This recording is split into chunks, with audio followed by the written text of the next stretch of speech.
Assalamualaikum warahmatullahi wabarakatuh. Halo teman-teman semua. Perkenalkan, kami mahasiswa dari Universitas Mercu Buana Yogyakarta, jurusan Psikologi.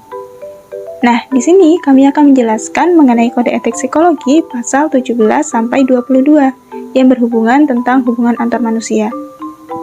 Oke, tanpa berlama-lama, yuk simak penjelasannya.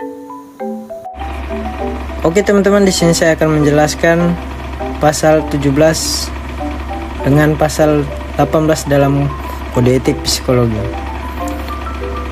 Baik, pasal 17 di sini ada konflik kepentingan. Dalam pasal 17 membahas bahwa psikolog dan atau ilmuwan psikologi harus menghindar atau tidak diperkenankan untuk melakukan peran profesional jika memiliki kepentingan pribadi, ilmiah, profesional, hukum, finansial, kepentingan, atau hubungan lain yang dapat merusak objektivitas, kompetensi, atau efektivitas. Di pasal 17 ini memiliki contoh pelanggaran. Contoh pelanggarannya adalah psikolog dan atau ilmuwan psikolog tetap melanjutkan pelayanan psikologi kepada klien, namun di saat yang bersamaan ia memiliki masalah pribadi dengan keluarganya. Oleh karena itu, ia tidak dapat memandang permasalahan dengan lebih objektif, sehingga apa yang diinterpretasikan bisa jadi tidak sesuai dengan fakta atau kenyataan yang sebenarnya. Selanjutnya, pasal 18. Di dalam pasal 18 ini terbagi dua penjelasan. Nah, yang pertama, psikolog dan atau ilmuwan psikologi melakukan hal-hal yang dianggap mengandung unsur eksploitasi, yaitu pemanfaatan atau eksploitasi terhadap pribadi atau pihak-pihak yang sedang mereka supervisi, evaluasi, atau berada di bawah wewenang mereka, terlibat dalam hal yang mengarah pada hubungan seksual, pemanfaatan atau eksploitasi, atau terlibat dalam hal-hal yang mengarah pada hubungan seksual dengan pengguna layanan psikologi.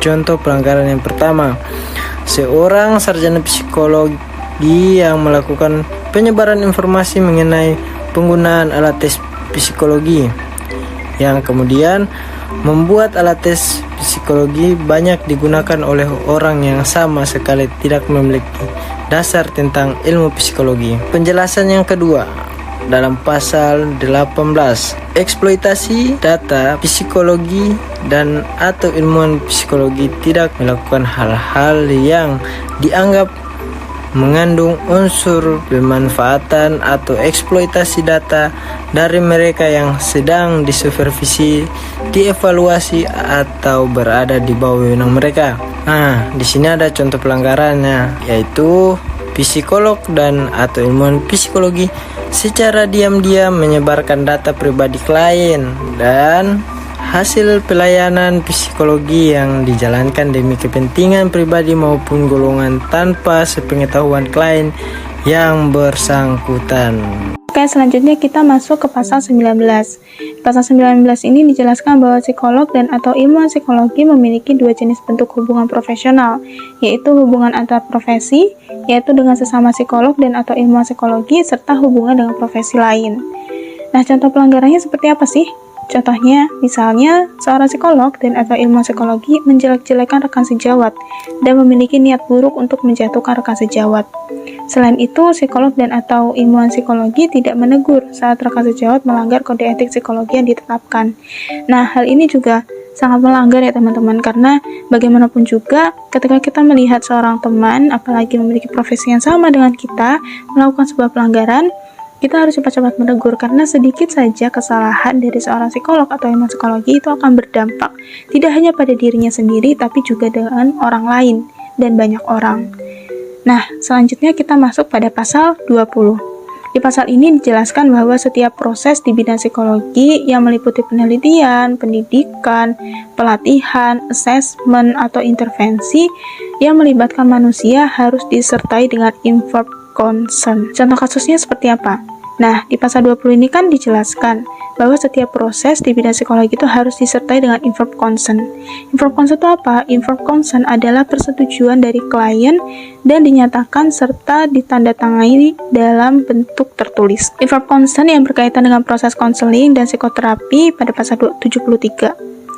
Psikolog dan atau ilmuwan psikologi dianggap melakukan pelanggaran jika dalam proses penelitian tidak mengajukan persetujuan terlebih dahulu dengan pihak yang bersangkutan. Nah, pada pasal 21 ini kita membahas tentang layanan psikologi kepada dan atau melalui organisasi. Psikolog dan atau ilmuwan psikolog yang memberikan layanan psikologi kepada organisasi atau perusahaan memberikan informasi sepenuhnya tentang 1. Sifat dan tujuan layanan psikologi yang diberikan. 2. Penerima layanan psikologi. 3. Individu yang menjalani layanan psikologi. 4.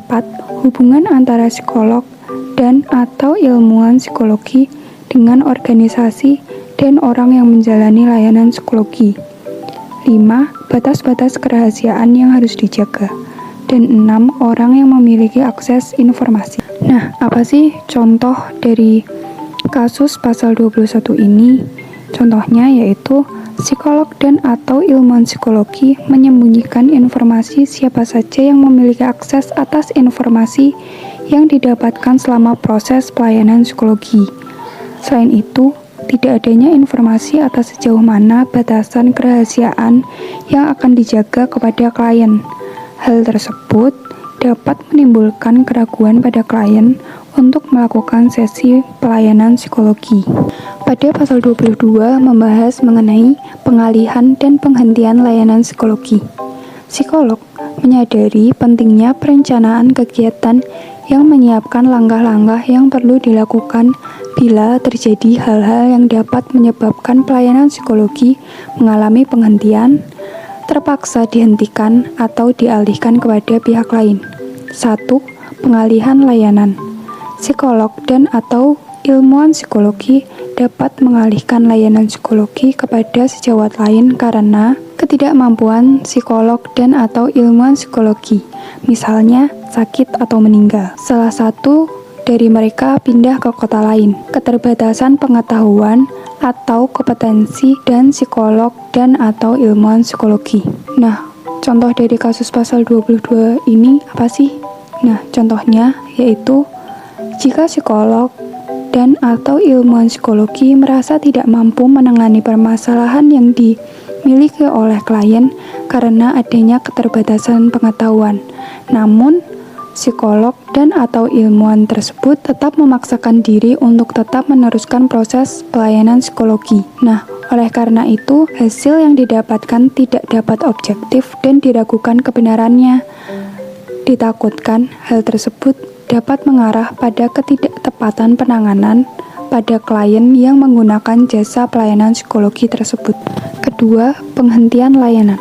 Psikolog dan atau ilmuwan psikologi harus menghentikan layanan psikologi apabila pengguna layanan psikologi sudah tidak memerlukan lagi jasa layanan psikologi yang telah dilakukan. Ketergantungan dari pengguna layanan psikologi maupun orang yang menjalani pemeriksaan terhadap psikolog dan atau ilmuwan psikologi yang bersangkutan, sehingga timbul perasaan tidak nyaman atau tidak sehat.